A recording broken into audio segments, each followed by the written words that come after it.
حضرت یونس علیہ السلام کا مکمل واقعہ۔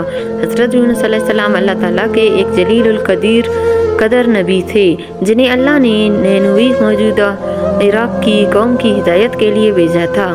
نینوی اس وقت ایک بڑا اور آباد شہر تھا، لیکن اس کے لوگ بہت بت پرست تھے اور اللہ تعالیٰ کے احکامات کو نظر انداز کر رہے تھے۔ حضرت یونس علیہ السلام نے انہیں ایمان کی دعوت دی، لیکن وہ لوگ اپنی گمراہی پر اڑے رہے اور آپ کی نصیحتوں کو نظر انداز کرتے رہے۔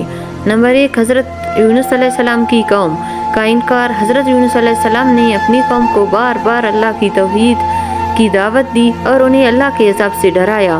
انہوں نے ان سے کہا کہ اگر وہ شرک اور نافرمانی سے باز نہ آئے تو اللہ کا سخت عذاب ان پر نازل ہوگا، لیکن قوم نینوی نے اپنا آپ کا مذاق اڑایا اور آپ کی باتوں کو جھوٹ سمجھا۔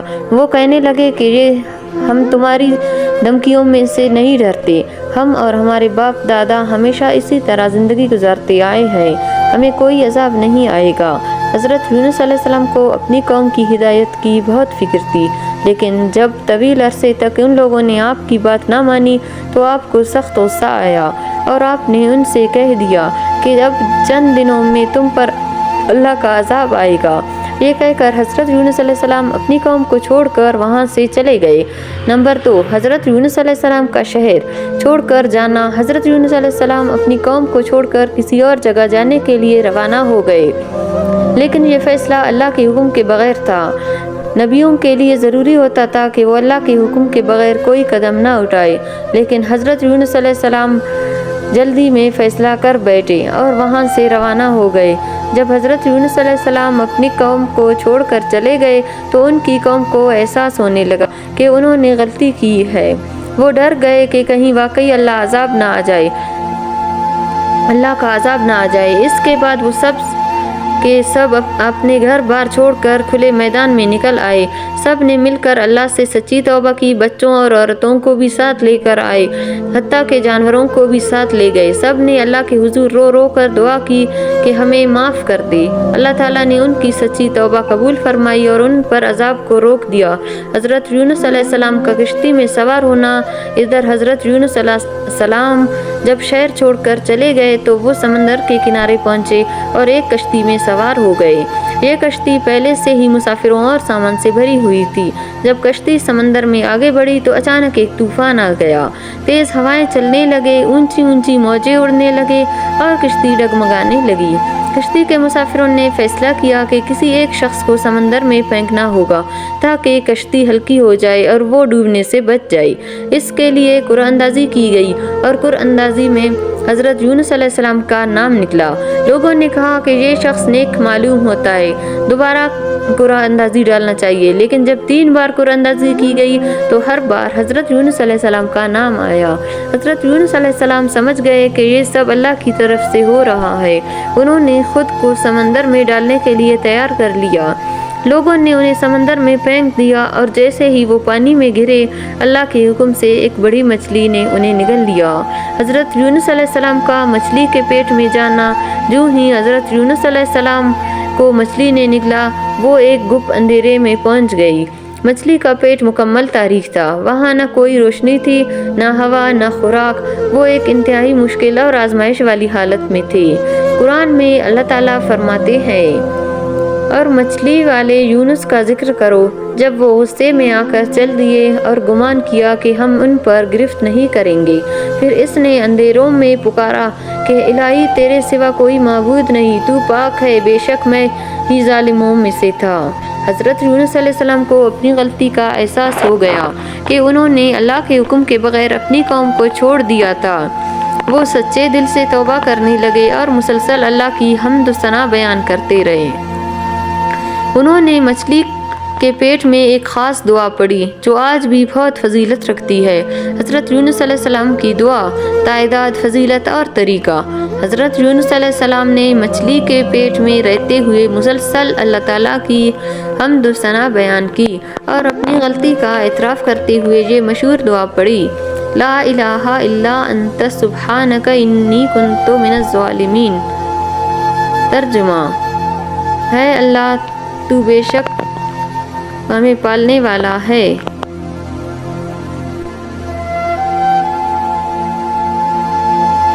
تیرے سوا کوئی معبود نہیں، تو پاک ہے، بے شک میں ہی ظالموں میں سے تھا۔ یہ دعا حضرت یونس علیہ السلام نے کتنی بار پڑھی؟ قرآن یا حدیث میں یہ صراحت سے ذکر نہیں کہ حضرت یونس علیہ السلام نے یہ دعا کتنی مرتبہ پڑھی، لیکن یہ بات واضح ہے کہ انہوں نے مچھلی کے پیٹ میں مسلسل اللہ سے معافی مانگی اور یہ دعا کثرت سے پڑھی۔ یہی دعا ان کی نجات کا ذریعہ بنی۔ بعض روایات میں آتا ہے کہ انہوں نے بے شمار مرتبہ یہ دعا پڑھی اور اللہ کی بارگاہ میں روتے رہے، جس کی بدولت اللہ نے ان کی دعا قبول کر لی۔ یہ دعا پڑھنے کی فضیلت۔ یہ دعا مشکلات سے نجات کا ذریعہ ہے۔ رسول اللہ صلی اللہ علیہ وسلم نے فرمایا، جو شخص حضرت یونس علیہ السلام کی دعا کو کسی مشکل میں پڑھے، اللہ تعالیٰ اس کی دعا عظمت کو واضح کرتی ہے۔ اگر کوئی بندہ مصیبت میں ہو اور اخلاص کے ساتھ یہ دعا پڑھے تو اللہ تعالیٰ اس کی مشکل دور کر دیتا ہے۔ گناہوں کی معافی اور توبہ کی قبولیت۔ یہ دعا استغفار اور توبہ کا بہترین ذریعہ ہے۔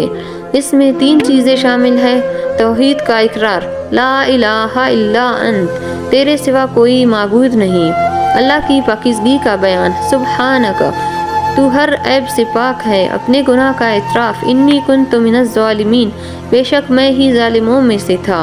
یہ تینوں چیزیں دعا کی قبولیت کی بنیادی اصول ہے۔ یہ دعا غم، پریشانی اور بے چینی کو دور کرتی ہے۔ حدیث میں آتا ہے کہ نبی اکرم صلی اللہ علیہ وسلم نے فرمایا، جو شخص کسی بھی غم اور پریشانی میں اس دعا کو پڑھے، اللہ تعالیٰ اس کی پریشانی کو دور کر دے گا۔ یہ دعا اللہ کی رحمت کو متوجہ کرتی ہے۔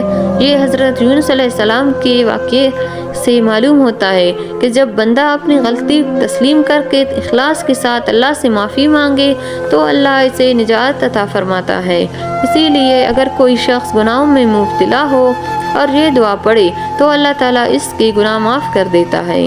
یہ دعا پڑھنے کا صحیح طریقہ: اخلاص کے ساتھ پڑھے۔ اس دعا کو پڑھتے وقت دل میں اللہ کی عظمت اور اپنی عاجزی کا احساس ہونا چاہیے۔ مسلسل اور کثرت سے پڑھے۔ حضرت یونس علیہ السلام نے اسے بار بار پڑھا، اسی لیے اگر کوئی شخص مشکل میں ہو تو اسے بھی بار بار پڑھنا چاہیے۔ نماز کے بعد بھی اسے پڑھ سکتے ہیں۔ نماز میں پڑھیے، سجدے میں اور دعا کے وقت اس دعا کو پڑھنا بہت مؤثر ہوتا ہے۔ استغفار کے ساتھ پڑھے۔ اس دعا کو استغفر اللہ کے ساتھ پڑھنا مزید برکت کا باعث بنتا ہے۔ تسبیح پر 100 یا 313 مرتبہ پڑھے۔ بہت سے علماء نے اس دعا کو روزانہ 100 یا 313 مرتبہ پڑھنے کی تلقین کی ہے تاکہ مشکلات سے نجات ملے۔ یہ دعا کن مسائل کے حل کے لیے پڑھی جا سکتی ہے؟ پریشانیوں اور مصیبتوں کے وقت، بیماری سے شفا کے لیے، گناہوں کی معافی کے لیے، قرض سے نجات کے لیے، رزق میں برکت اور مالی مسائل کے حل کے لیے، دشمنوں کے شر سے محفوظ رہنے کے لیے، دل کی بے چینی اور ڈپریشن کے خاتمے کے لیے۔ یہ دعا حضرت یونس علیہ السلام کی دعا ہے جو اللہ نے قرآن میں ذکر کی اور نبی اکرم صلی اللہ علیہ وسلم نے اس کی اہمیت اور برکت کو واضح کیا۔ یہ ہر مسلمان کے لیے ایک خاص تحفہ ہے جو کسی بھی مشکل وقت میں اسے اللہ کی مدد حاصل کرنے کا ذریعہ بنا سکتا ہے۔ اگر کوئی شخص اخلاص کے ساتھ اس دعا کو پڑھے تو اللہ اس کے لیے نجات کا دروازہ کھول دیتا ہے، جیسے حضرت یونس علیہ السلام کے لیے کھولا تھا۔ اس دعا کا مطلب ہے، تیرے سوا کوئی معبود نہیں، تو پاک ہے، بے شک میں ہی ظالموں میں سے تھا۔ حضرت یونس علیہ السلام اللہ کی عبادت کرتے رہے اور مچھلی کے پیٹ میں زندہ رہنے کا سبب اللہ کی قدرت تھی۔ عام حالت میں کوئی شخص مچھلی کے پیٹ میں زیادہ دیر تک زندہ نہیں رہ سکتا، لیکن اللہ نے اپنے نبی کو اس آزمائش میں محفوظ رکھا۔ مچھلی کا حضرت یونس علیہ السلام کو باہر نکالنا۔ اللہ تعالیٰ نے حضرت یونس علیہ السلام کی دعا قبول فرمائی اور مچھلی کو حکم دیا کہ وہ انہیں ایک کھلے ساحل پر اگل دے۔ چنانچہ مچھلی نے اللہ کے حکم سے حضرت یونس علیہ السلام کو سمندر کے کنارے ایک سنسان جگہ پر اگل دیا۔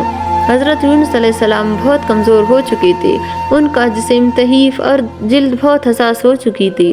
اللہ تعالیٰ نے ان کے لیے ایک خاص بیلدار درخت کدو یا لوکی اگا دیا، جس کے بڑے بڑے پتوں نے سایہ فراہم کیا اور اس کا پھل ان کی غذا بنا۔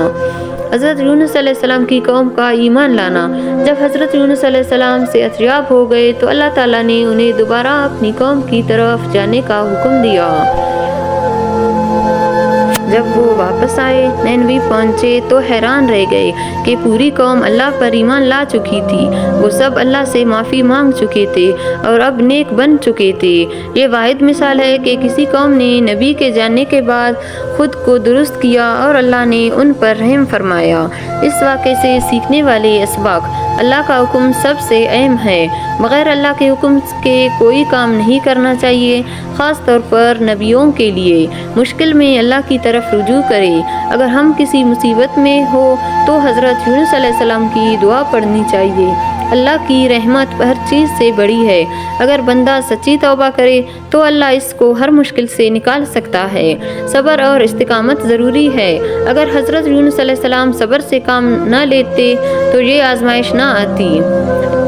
یہ واقعہ ہمیں اللہ کی حکمت، قدرت اور رحم کی نشانیوں کو سمجھنے میں مدد دیتا ہے اور سچے ایمان کی اہمیت کو واضح کرتا ہے۔